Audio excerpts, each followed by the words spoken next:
Contrast Uncut, yeah, you know that's us. Where we only speak the real and the real rock with us. Where we motivate the people and politic on success. Oh no, we ain't DJ Khaled, but they swearing we the best. Contrast Uncut, contrast Uncut, contrast Uncut, contrast Uncut.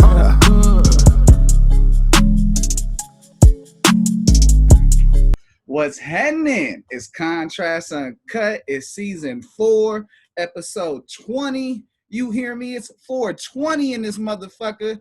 Big shout outs to Uncle Snoop's Army and Bobby D Presents. It's your host, Zylo, aka DJ Juan Dollars Like I Won Some Money. Ladies and gentlemen, today we got an really incredibly dope and talented special guest. You know, he's out of Spokane, Washington, by the way of Philly to LA. You know, he make his traveling to some exquisite places, you know what I mean? From the streets to the hills to everything in between. This brother is a vibe. When you press play on anything he puts his paint on with his voice on a track, it is amazing. He's a rapper, singer, songwriter, recording artist, entrepreneur, and a true marijuana connoisseur, curating multiple strains and leaving his stamp with his flavors. With 15 years in the game and millions of views to hundreds of millions of streams on countless songs, having a catalog of over 8 albums, 4 solo, 13 mixtapes, he embodies a soulful sound blended in the gumbo pot of vibrant sounds and storytelling bars that paint a vivid picture in your mind. He's a part of the epic group Serial Killers with Xzibit and Be Real. And you know, that's a dream team. And definitely compliments them two brothers' sounds. And if you don't know who I'm talking about by now, make sure at the end of this, you get that Plot album. You go slap that Catch a Vibe that's in my playlist right now, because I got Demrick all show. How you doing, brother? What's good, man? Hey, I appreciate that. Man, that was a real intro right there, man. You know, and when I hear it like that, I'm like, damn, I have put in some work. You know, I still feel like I'm just getting started. So when I hear it called out like that, I'm like, damn, I got some shit to be proud about, man. Yes, sir. Bruh. Come on, bro. You make it easy when it's like this, bruh. For my job, it's like, oh, and I'm a fan. Easy play. Let me talk about some of this history. Let's get it. So yeah, Demrick, bro, man, time's the most finite thing we have on this earth. I gotta let you know from the jump that I appreciate your time. I appreciate you coming on the show, fucking with me and fucking with the viewers and the listeners, brother. Thank you. Hey, it's all good, man. You know, we at the end of this, you know, well, I don't know. We got to see, you know, what it feels like. This pandemic shit is kind of like rounding off a little bit. So we'll just see how everything goes. You know, I've had nothing but time on my hands this year. You know, 2020 been a 1-1 year for me, and I'm sure all of us, right? Hell yeah. So, bro, what's a normal 24 hours for you? Shit, I mean, I guess this version of it is really just, you know, getting up, doing, you know, whether I'm reading or I'm listening to an audiobook or some music, just to kind of get some motivation and some inspiration to start my day. Go exercise and then hit the studio or make some plays with music that I have or with the cannabis brands that I'm fucking with or whatever other endeavors I'm trying to get into, trying to educate myself. You know, I've toured a lot, spent a lot of time out there on the road, you know, drop a project tour, you know, it's kind of like the independent person's artist recipe, you know, and since that was taken out of the equation this year, it's like I just double down on learning new things, you know, expanding my mind and just trying to understand what else is out there for me, for real. Hell yeah, no, it definitely 2020 rewrote the blueprint of how people normally do things. It put priorities that were, you know, priorities last year, this year is no longer there. So, you know, you got to fill that void. And definitely a lot of people, especially like yourself, have went outside the box and continue to grow. And, you know, we'll talk a little bit later on about that. But I got a quote, brother. Let me know how this quote relates to you, or if it doesn't. When I find quotes and I do these interviews, it's my icebreaker, but it also, I feel like spiritly the stuff you talking to me. So let me know if I'm wrong or if I'm right. It's all good. Are you ready? Yeah. The greatness of a man is not in how much wealth he acquires, but in his integrity and his ability to affect those around him positively. By Marley. Oh, I agree with that 100%. Yeah, we live by that because you can do all kind of shit to get the money. You know what I'm saying? Somebody might go out there and buy a lottery ticket and become a multimillionaire tomorrow. That doesn't mean that you're going to leave a legacy behind. And some of the people sell, themselves short for the bread, and it's just, it's all, to each his own. It's whatever people want out of the game. I think early on, I could relate to this quote because I had always thought to myself that, I was trying to build a blueprint, me being on this earth that's going to stick around after I'm gone, So that's why I stayed down for so long and done it this way. So I could relate to that a lot. Oh yeah, no, brother. When you talk about legacies and you talk about pretty much how you've been able to overcome personally, and you created generational wealth for your family. When I seen this quote, it was like, no, this brother, you see nothing but positive vibes around you, bro. Like, you make sure that the company you keep is limited based upon their vibe, their energy, and what they affect you. And if it's not positive, we don't see them. I said mandatory, bro, 100%. So then, bro, did the game choose you or did you choose the game? No, I definitely wanted this. As far as like this music shit, is that what you're referring to? Yeah, the music. Okay, yeah, yeah, I wanted it. It was something that I felt. I started out as a hobby and then turned into, a passion, and then started to like turn into like my life's work. It started to gave me purpose. When I just was out here trying to figure it out and doing whatever else I was doing to just, get by. It's like, in school, it wasn't like I was playing sports all crazy like that. I was trying to get to the money, that was it. Cause just growing up without and seeing people with can bring different things and vibes out of people. And I think what I was doing at the time wasn't really the most productive thing, but this music, once I started doing that and people started to put me up there, that same feeling that you get in school when you like, the best basketball player on the team, or you the best football player, or even all of that, whatever sport or whatnot. I was getting that kind of energy out of the music, where it was like, oh, Demrick is the one type shit. And so I think that's what initially put the battery in my back, and I moved to Philly to really put my feet in the soil and see what I could make happen out there.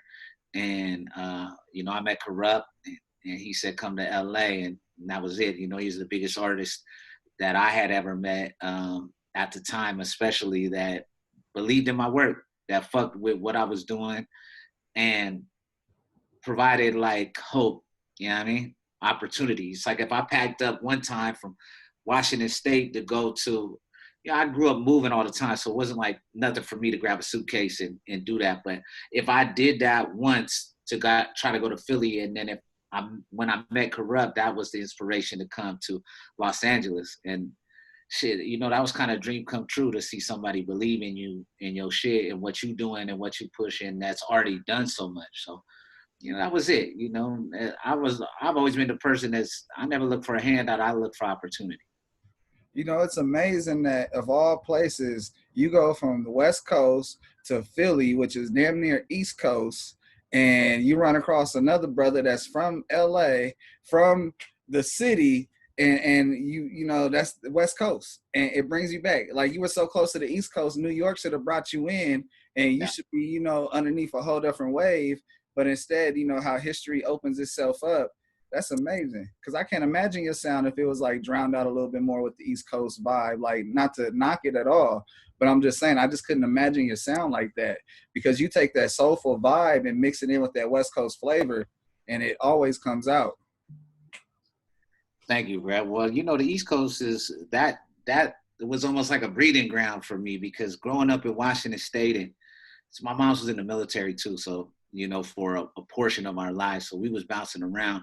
I didn't really feel like there was a lot of like culture in Washington where, there's more now, but I feel like when I was coming up, there wasn't a lot. There wasn't a lot of you know, people to connect with to like bring that vibe out. So going to Philly and living out there really gave me an opportunity to tap into the ciphers and the things. And I live right in the mix, right on South Street, and every day it was there. And I lived in North Philly, South Philly. You know, as time progressed, me living out there, it's like I got that that big city like vibe that just comes, you know, that comes along with it, that grit, right? And so open mics, battle rapping, all that shit became something that I was tapping into at that time. And, you know, they always was like, oh, West Coast, you know, I can't, this accent I got, it don't go away no matter where you live, that dialect is in you. So they'd be like, oh yeah, what's up with you know, the West Coast brother, you know, what he got to say, you know, and, but I really was able to sharpen my blade out there as far as getting on that mic. And I think that's how I was able to catch somebody's attention like a Corrupt, who's notoriously known for wordplay, destroying the mic and killing that. You know, it was like one of those situations where Corrupt would be like, hey, my Philly killers, like, here, yeah, hey, rap for, you know, rap for this person, rap for that person. And it really just became about like showing off your raw talent and ability more than press and play with a song, you know, and then it led to song making. So what would you consider your first confirmation that music is what you're supposed to do with your life? Was it, you know, when you moved to Philly and you met Corrupt, or would you consider it a little bit down the road after you came to LA and, you know, you continued to grow and flourish and, you know, into shit, bro, one of the most... Now, I kind of knew like right after high school, because it was the only thing that I was thinking about. I was thinking about how can I do this? How can I make a name for myself? How can I make some bread off of this? So I ain't got to do that. It was the light that I seen. I seen the tunnel, and I seen the light at the end of it, and I seen the path for me to go down. That was driving force was in me to do it. You know what I'm saying? It's like the same thing. I still wake up now, and I'm always thinking about a music play or something that's 1 degree separation from that. There's no double life, you know, it's all integrated into one thing. And I've been living like that for a while now. So I think early on, it's opportunities like meeting Corrupt, like getting out here, meeting Be Real and Xzibit and the list goes on, you know, even Dizzy and everybody, that was just like affirmation. You know, as times get more difficult and you're going through something and you almost think, you know, I feel like everybody goes through it. Like you have days where you question it. And if you have a bunch of bad days in a row or you go through a little dry spell, you know, you really got to reach inward to keep pushing. Especially when this is before touring, this before, you know, this was just making some songs, rapping, and it seemed like, you know, where was it going to be? Like I still had to figure out how to take care of my bills and everything. So as doors opened and progressed, I feel like those are affirmations that let me know that I was heading in the right direction. You know, something I give you a ton of credit, and a lot of people that come on this show, is that they take their passion and make it their purpose. And when you take that passion and make it your purpose, you find ways to make it financially gains. And, you know, you've definitely been able to do that. And I also feel like that, you know, you manifest that. You manifest in prayer will, you know, take you a long way, but hard work and making a dream a reality will do the rest. You know, what can you tell the listeners about your journey on manifestations? Yeah, I agree with that 100%. I think, you know, you got to see it, you got to write it down, and you got to be about it. And if you are those combination of things, I believe through trial and error that you'll make steps in the direction that you're supposed to go. You got to learn to live with your decisions, you know. So really make sure you making the good ones, the best ones you can. We all gonna make mistakes. We all gonna go down the path every now and then and look down there and be like, oh shit, I need to double back and reevaluate this. But as long as you move in with that purpose and you know where you're trying to get to, those roadblocks won't knock you off too far. Come on. So, bro, you report approaching the 4th album with Serial Killers. You know, what's there to expect? Shit, man. I'm really excited about this album, man. You know, Summer of Sam, it's really based on, it's a themed album, and it's all about everything that's happened summer 2020, everything that we went through, and really, it's crazy because the world slowed down enough to where that focus was there, and you're seeing so much coming at you through media, through everywhere you're going, through every conversation that you're having. There's a lot of inspiration there, and you know, a lot of feelings with everything that was good, that's still going on, you know, and just to be able to get into the studio and talk about those things and put those things on records is, I think, is turned something special. So I'm excited for people to hear that, because I feel like even when we talk about this purpose stuff, I feel like this album has a purpose. Like, you listen to it, it's one body of work meant to be listened the whole way through, and it gives people an inside look into our minds and how we feel about everything that's going on, everything that we see. So it's different than the past 3 Serial Killers albums, where the projects before was just about smashing the mic, you know, talking shit, doing the most that you can. Sorry, my bad, I'm getting blown up right now. But you know, this one's special, so I can't wait for everybody to hear.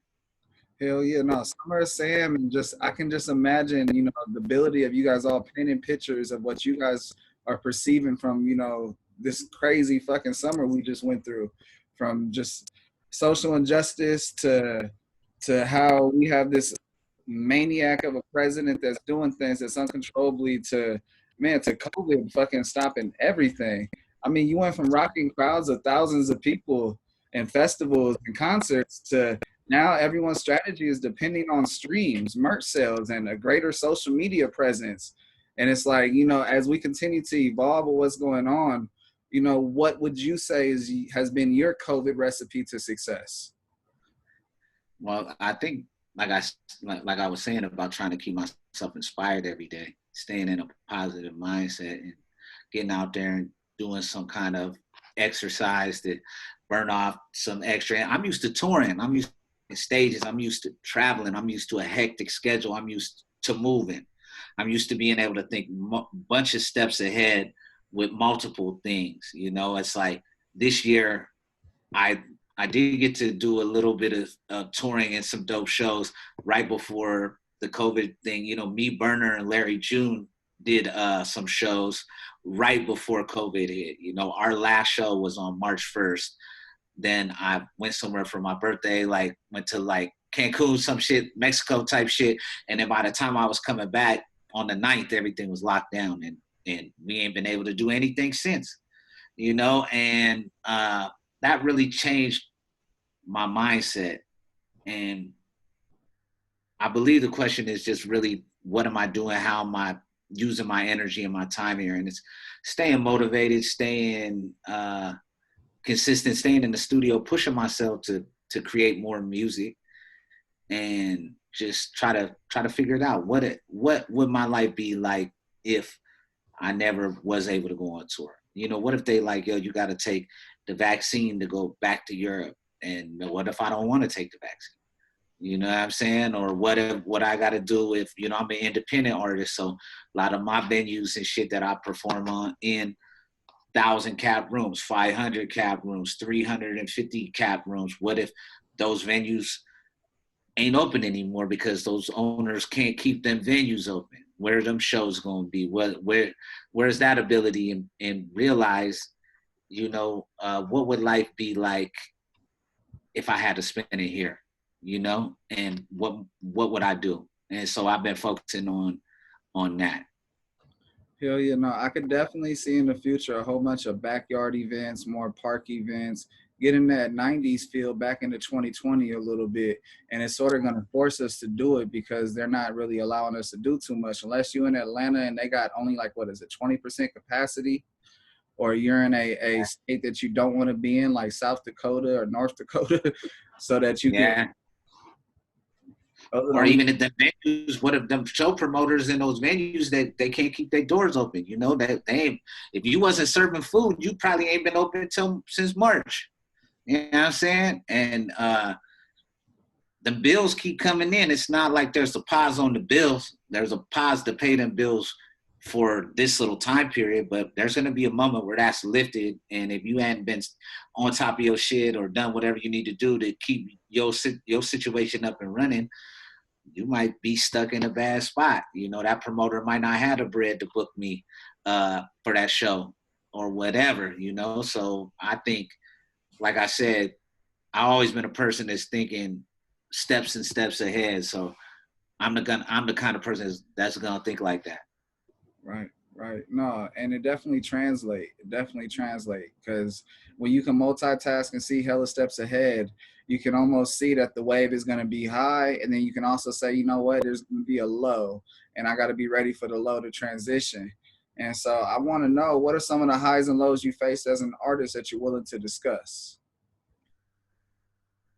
Shit, well, this new album, the Serial Killers album, this is a high. You know, being able to work with X and be real on what feels like an important project, being able to get and work with Snoop, Busta Rhymes, DJ Quick, even getting to see Dr. Dre in the studio touching the boards and on some mixing stuff and seeing some energy like that. You know, that was a highlight of this. I dropped a project earlier this year with Brady Watt that's connected with DJ Premier, and to see, you know, Premier bumping my music, showing love, another highlight, releasing the project with Dizzy, Blaze with us too, during this year, rocking with Cinematic Music Group and the Smokers Club and all that. That was a highlight too.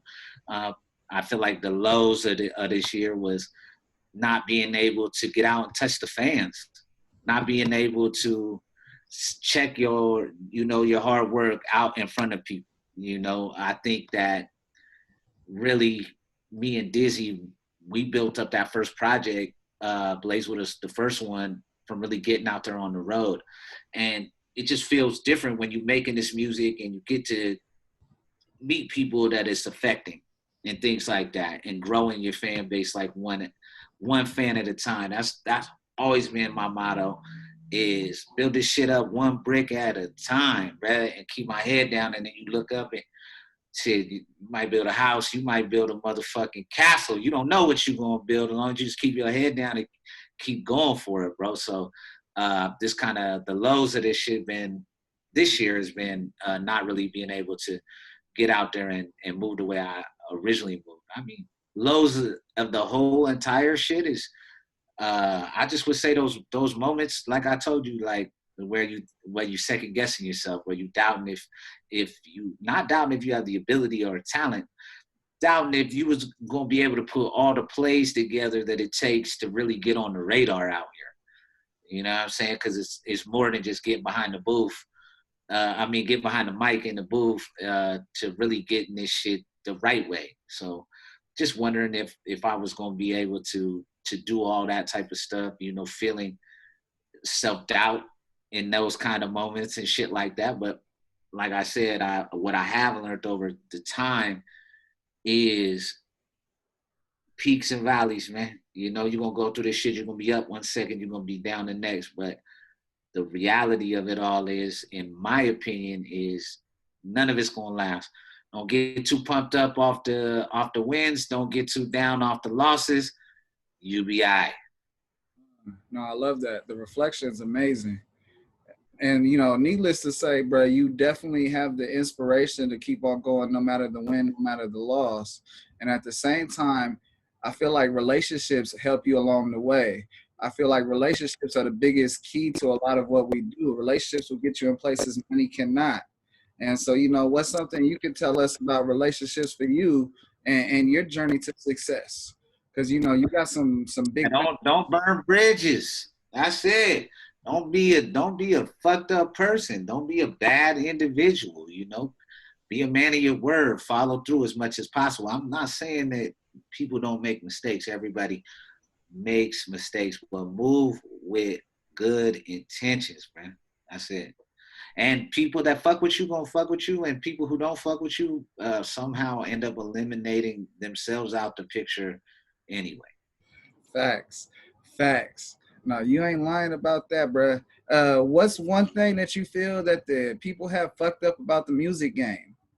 I feel like you touched on it a little bit a few minutes ago, but you know, there's always so much to the game that people do have fucked up. Like, what do you mean? Like, are you talking about the perception of like somebody from the outside, or what are we Yes, talking about? yes, because you know, so many people think that you know, rapping and making these connections and putting your life together happens overnight. They think that you know, you go inside of a booth, you record something, and that thing's mixed and mastered by the next second that it comes out. They think beats just fly out of people's asses into the system. Like, you know, there's Yeah. just so many different things that people just don't understand. And I always find it interesting to feel like, you know, from an artist standpoint, what part bothers you that people get, you know, misconstrued or misconception. I don't know if anything. I don't know really what if it bothers me. I think that people don't understand how that this is like it's a job. You know what I'm saying? And essentially, uh, I'm an artist and I'm telling my story for the people to hear, but I'm also an independent businessman. And I'm running my own business, and my business is my passion, which is my story. And so it's about sharing that with people, finding your purpose and giving it out. Some people think that it just happens like this, or they define their definition of success is, you know, some people don't think that you are doing it unless you got a song on the radio. Some people don't think that you are that I don't know, they're just making this music or making it happen. Just like you said, can just happen in the snap of a finger. And I ain't even talking about other artists. I'm saying, you know, it could come down to your lady. We're not just thinking that you could just go to the studio and make a song in 15 minutes. You know what I mean? And all the shit that come with it, you know? And it's like this is hard work, but it's not work in the sense of it feels good. It's I enjoy putting in this level of effort because it's where my head's at. This is what I want to do. I could have never seen myself punching the clock for somebody else. I couldn't. It wasn't in me, man. I will shit, bro. I had like a couple jobs in my life when I was young as fuck, and I just knew that wasn't it. It wasn't it. Not for me. And I couldn't see myself I could see myself running a business, corporation. I could see moving it, but I couldn't see doing it on the terms that they said that I need to go, you know, that I need to take this route, that I need to get. I would rather get hands-on internship information from being out here working, not trying to go get into college and get in crazy debt and go whatever and do a bunch of free work for some job that you don't really have no passion for, that's for somebody else's benefit at the end of the day. Like, I can't do that. It's just not in my heart to do that. So this is I'm willing to work for this. You know what I mean? It goes back to your vision, brother. From the very beginning, you saw that your vision, you know what, this ain't for me. You know, you walk by faith, not by sight. But that faith of what you see, that vision is what gets you through. That ground, you know, that ground he was walking on didn't look and feel the same as walking into a corporation or walking into that studio. And that energy is like, you know, once you walk into that energy, that studio, that energy is like, you know, this feels like a little deja vu. This feels like I'm supposed to be here. This happened before and I ain't never been here before. And that's when you feel like, you know, you on your right path.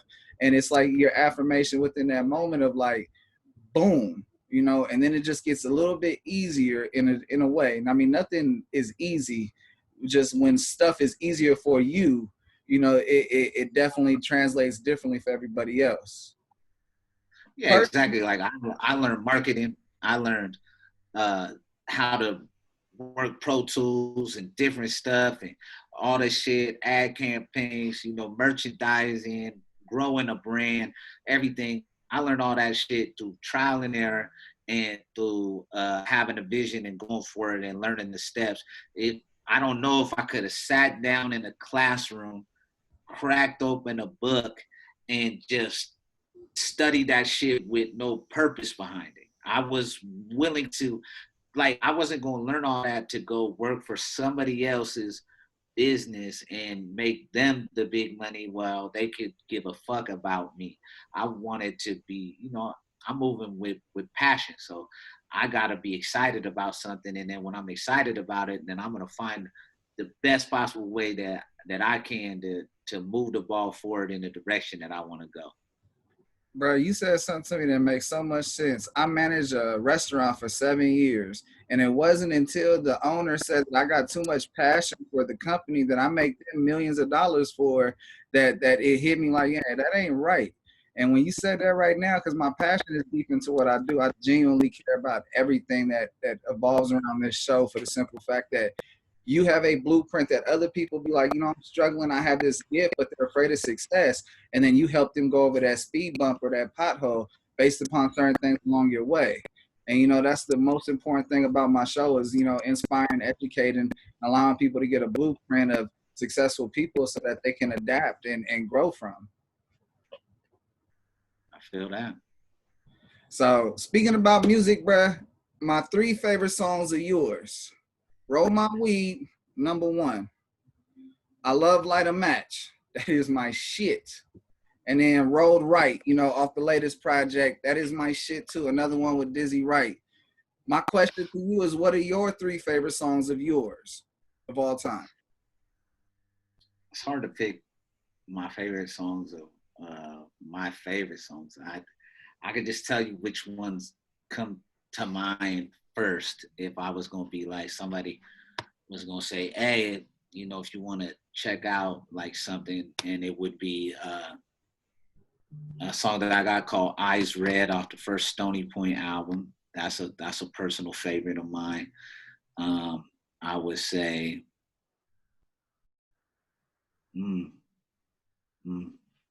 I would say Motivated Stoner off Blaze With Us 2.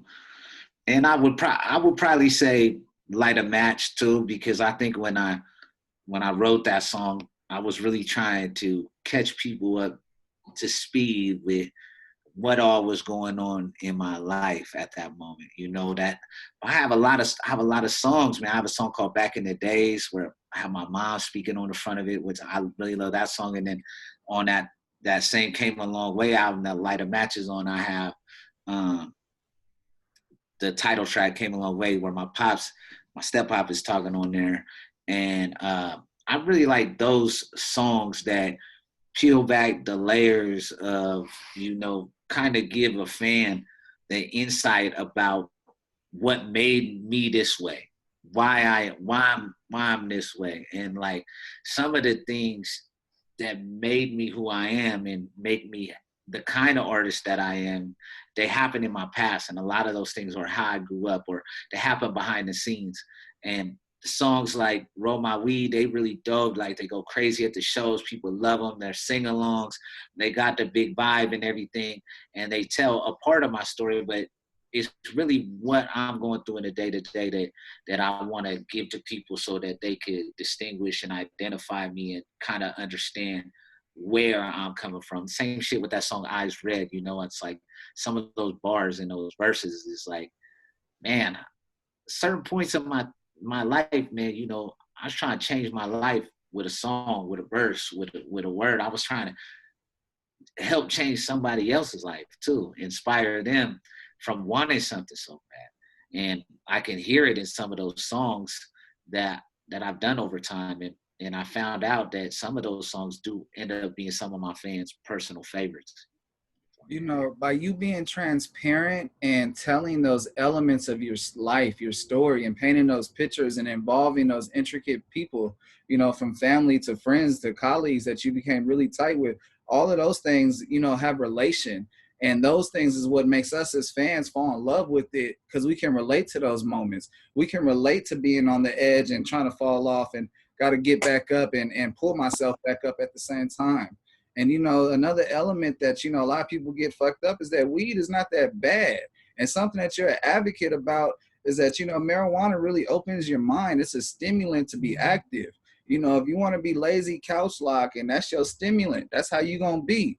But if you take that same approach, if it's a stimulant and be proactive and get things done, you know, you can be as successful as Demrick or Burner, that's a half a billionaire just on one product, or you know, we can keep on going and going and going to Be Real, to Tommy Chong, to I mean, you can just go on and on with so many people that have leveled up with we're making the excuse that marijuana is a problem and making it a reason on why you do it. Yeah, I mean, I feel like if you think that cannabis is like a bad thing in 2020, like you are just lost. You know, that's what there's too much information. There's too much real life information out there that contradicts anything that they try to say from the past. And, you know, I know what cannabis is. I've always been involved, you know, as far as blaze. I've always known where to find the good green for a long time. That's just been a part of my equation. But I think when I first smoked,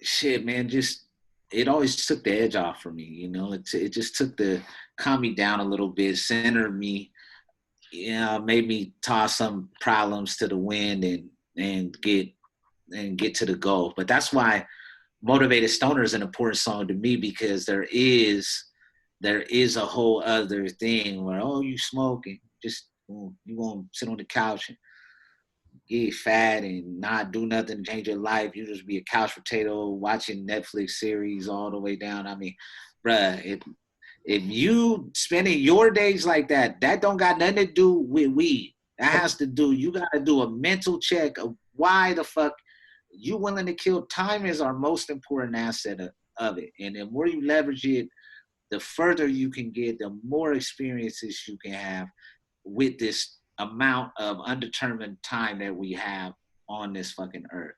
You know, you look at somebody like Tupac or these people like even Pop Smoke and things like that, and like look at what they accomplished in short amount of times, 25, 21, 22 or whatever. You know, all these people that's like, bro, if you lucky enough that to still possess time and still have it to deal with and you're healthy, but you got to get out there and leave your mark if that's what you want out of your life. But so songs like Motivated Stoner and even the Blaze with Us and being so proactive in the cannabis situation has a lot to do with going against that, what is it, stigma that they try to throw on you with weed, you know? Shit, man, see that you can go get prescribed some kind of pill that's gonna fuck you up way worse than smoking a joint. So I'd rather pick something that's natural right out the ground is something that I use instead.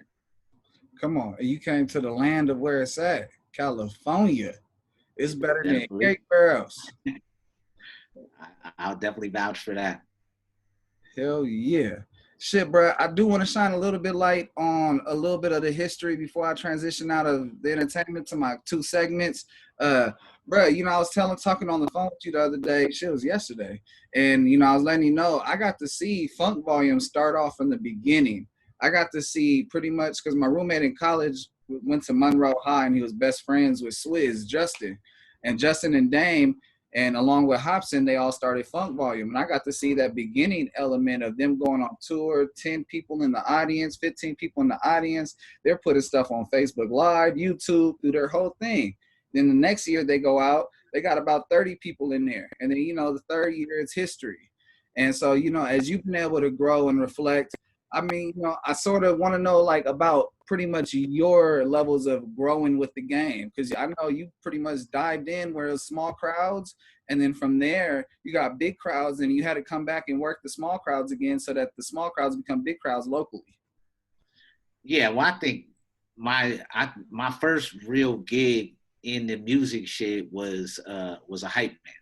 You know, so I was hype manning for Be Real. You know, I was on a bunch of songs on his solo album, and he's like, yo, you come out on the road with me. You know, hey, I'll pay you this much per show.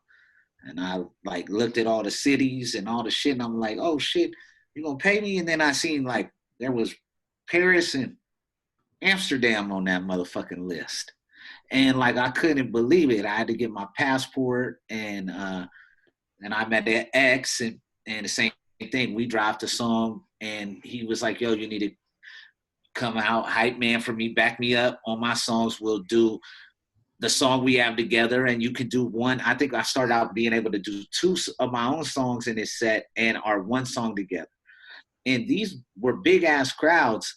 And then I would come back home and try to do my own show and there wouldn't really be a lot of people there. And so it's like, I went out on one Cypress Hill tour with them in 2010 and shit, one of the shows had 80,000 people there, you know, in Germany. So I was getting to see all kind of shit and then coming and stepping out in front of 10 people had me feeling some kind of way. Let me know that I needed to put more work into my own brand if I wanted to one day see it build up to something like what my mentors have, you know? And I think Funk Volume, from the serial killer shit, me, Xzibit, and Be Real, Hobson was a big fan of Xzibit, and him and Dame came down to one of the video shoots, and Hobson even like did a little interview for a serial killer's EP, EPK, you know, that we threw up on YouTube where he's talking about fucking with the music he had got on the song, and he came down to our music video, was in the video, and that's when I really started paying attention to what they had going on. And after that, I believe I met Hoppa, then I met Swizz and Jaren, and I met Dizzy. And I kind of, and you know, Dame, obviously he was there at the shoe. So I had a cool little relationship with Funk Volume, and they were the people that I seen do it independent first and get it popping, you know. I was really, really inspired by what they had going on.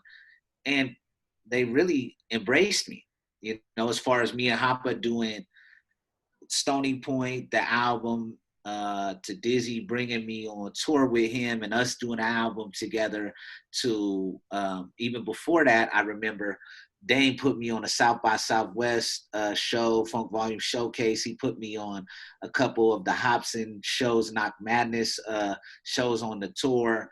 They added me to the Funk Volume 2015 shit. So they just was looking out, bro, big time. Let me upload my videos on the channel, their channel, really exposing me to their fan base, you know, with no real legitimate strings attached to them as far as like paperwork or things like that. Now, who knows if the situation wouldn't have, you know, if what could have possibly happened if they wouldn't have disbanded how they did, you know. And I'm not saying that I wouldn't have been open to that situation. I'm just saying at the time it was what it was, and I thought that, you know, they really had that there was another time, you know. I always say, like, I'm like, damn, you know, I'm doing it so crazy just coming off the serial killers tour where I started out as a hype man and I ended up being in a group with Xzibit and Be Real and touring with them, and went from having my name never being on nothing to my name and my face being on everything with them,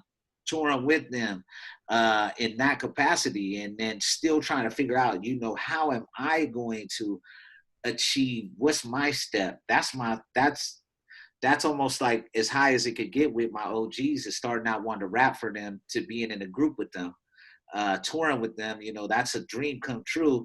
Now I was trying to figure out how I was going to build up the Demrick brand, and I wasn't at a crossroad, but I was trying to figure it out. And there's some days where you wake up and you're like, damn, I got millions of views on my own videos on YouTube, but when I go do a show, nigga, only 10 people showing up. Like, what the fuck's going on? How can I change this dynamic?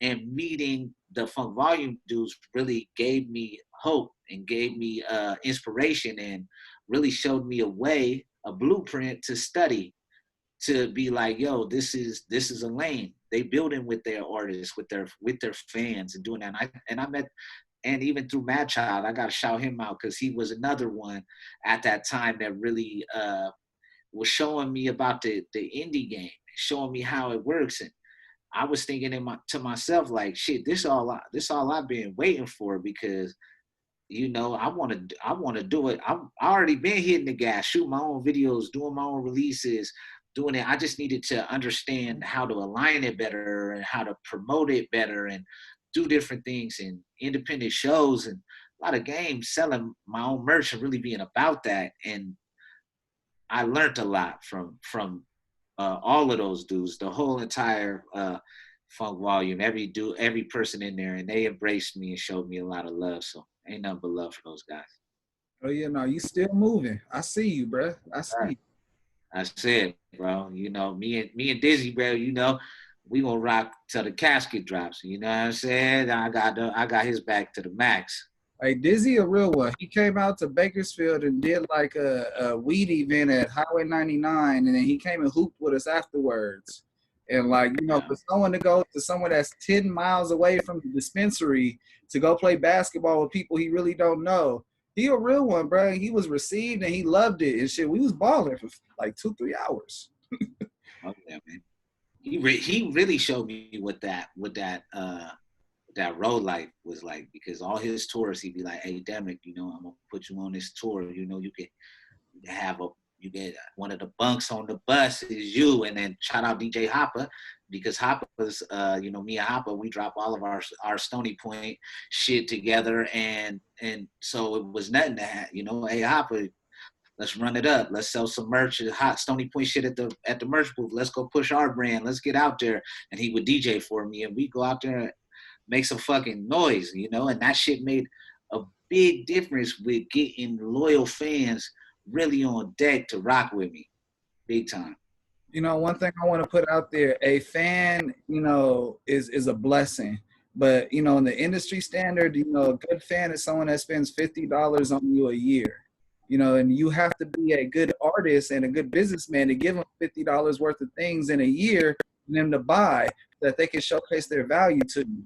And you definitely got that. And you know, it's way beyond, you know, it's way beyond a dollar amount. But you know, you have that ability, and you know, you've also told the story of how you got there too. And I appreciate you giving that testimony. That's all good, brother. So, bro, I'm gonna put a pause on the entertainment. I got my two segments. My first segment is my awareness segment, and it's about police interaction. I like to ask every guest on here that comes on the show, when's the last time they were pulled over, and what's some advice they can give to someone in the situation of being pulled over and interacting with the police. I'm trying to think when the last time I was pulled over. I can't remember exactly right off the top last time I was pulled over, but there's been a lot of instances where I've had to deal with police and things of that nature. And I don't know, bro, because there's been times when I have gotten pulled over and I have been like, what'd you pull me over for, and that kind of stuff. And I just think that, especially now in 2020, it's just try to stay out their way as much as possible, bro. And it's kind of like, I don't know, bro. They moving with a chip on their shoulder. We moving with a chip on ours. So it's like everything's heightened. The stakes is higher. It seems like more motherfuckers is getting beat up, shot, arrested, fucked up by the police. It's like every day that shit is happening. So I say, bro, try to stay away from them as much as possible. Like I said, I've been slammed on the hood before. My rights been violated for sure, you know. And I've also really been like, what'd you pull? You didn't really have no reason to pull me over. And, you know, they, whatever, talk a little shit back and forth and let me go. So I've seen it go both ways. So there's no real way that I would say to really speak with them or to deal with them. But I would say right now, man, just what you need here. Let's go. All right, cool. Have a good day. Because you get too wild with them, and depending on what your situation is, you don't know where to take it because whatever stress is on their mind right now. I always say knowledge is power, but when you use that knowledge, it's a superpower. And something you said right now that speaks volumes is that you got to stay out their way. That means you see their ass up there, slow the fuck down. You ain't got your seatbelt on, put your seatbelt on. Start doing things and be proactive so that you can avoid them. And then shit, get through that process as quickly as possible if they do decide to blurp your ass. But yeah, brother, I appreciate you giving the testimony again, bro. I got my next segment. It's called Impulse Q&A. And, you know, I got impulse questions I wrote down earlier. It's like from a fan perspective. And you give me your impulse answer. You don't like the question, it's all good. Say pass. Are you ready? Yeah. Question number 1. If you were a national landmark, which one would you be?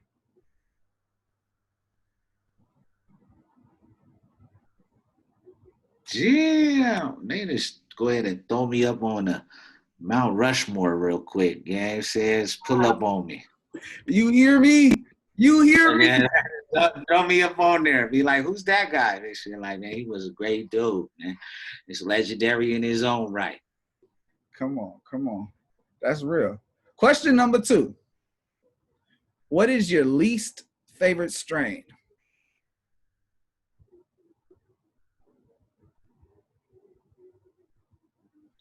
Damn.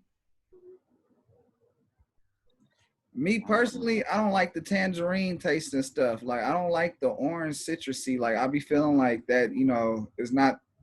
There is people that are like that. You're one of those people that don't, that, you know, sometimes they cross that and I could fuck with it. I don't want to say any because, like, really, honestly, I've smoked some shit and then I made like some shit like triggers like some paranoia in me and all that shit, and I start feeling like, you know, these growers just don't know what they're doing, and they you know, and I don't really want to call nothing out like that, but I'm just like I feel like in my mind it depends on the grower and that, and I'm not sure if bad weed just stress, nigga, the low level brown shit, I'll pass on it. I won't smoke. So that's the kind of shit that I don't like, you know, fake exotics.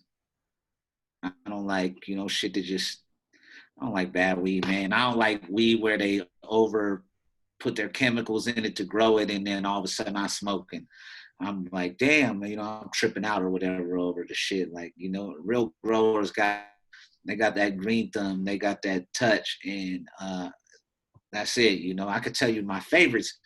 My favorite strains are the Mac 1, Gorilla Glue 41, Gorilla Glue number 4. That's what that is. And I like Gelato and I like OG. OG Kush, bro. That's where really be real and all them, you know, heavy OG smokers, you know, strains that have been around for a long time, you know, cultivated, and they've been working on that shit. Like I like a Redline Reserve, this thing called Ruby Red that I'm smoking a lot of right now, and then, you know, the Mac Tonight is crossed with Mac 1, and then Gelato for the Gas-Lato is one of the cross from the Coolato. So, you know, when I cultivated the strains, and Kushco has one of my favorite OG Kushes that I ever smoked. So it was like a privilege to be able to work with them on cultivating, like, you know, picking a strain and something with them. So yeah, I would say I ain't done one with Gorilla Glue 4 yet. You know what I'm saying? Might need to put a play together. I fuck with the Skittles too, which is big everywhere. Man, there's so many good flavors, but I could just go on about what I do like. What I don't like is badly grown processed dirt weed and like overly, you know, when people put too much like shit to grow it. Like, you know, that's what I'm like. Everybody watching, he just gave you the recipe. If you see this brother in traffic, don't give him no bullshit. Don't give him no stress, no Bammer weed, none of that Reggie, none of that boo. Get his brother some of that Kilroy, some of that Pog. See, me and my brother used to see OG is like, you can't always find the best OG like that. And, you know, I come from like the early 2000s, late 90s where $75 an eighth and $25 a gram. There's only 5 strains. And I come from that era, and you know, when I hear about what you talking about with B Real and Xzibit, them brothers, I know OG is all the motherfuckers is smoking because you only get like an ounce or two per pound, and I mean per plant, and so it's like, you know, that shit is rare and it's fucking fire. So we call that shit Paul for pure OG because that shit was pure, and it wasn't that, you know, that okay, my boy. Hog, pure OG. Yes, sir. Oh yeah, no, you had me hyped going for a second because I really don't get to talk about weed too much on my show. I'm a big connoisseur of my damn self. Like before they was talking about rapper weed, we was trying to try every weed there was that was fire. Like we had the first strain of cookies, and I keep on going, but I love that shit. And so, you know, that's another reason why I had to have you as season 4, episode 20, because you are a huge weed enthusiast. You're a real connoisseur. You know, you're a cultivator. You take the time and energy to become a scientist of what we enjoy to inhale. This is true. Question number 3. If you could redo any moment that you bombed, would you? And what was the moment?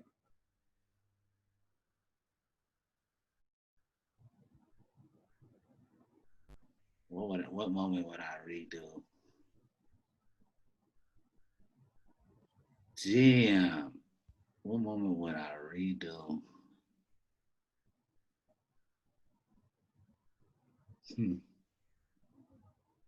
I don't know. I have a story in mind, but I'm like. But you know what? It's amazing how the universe works and how manifestation continues to grow.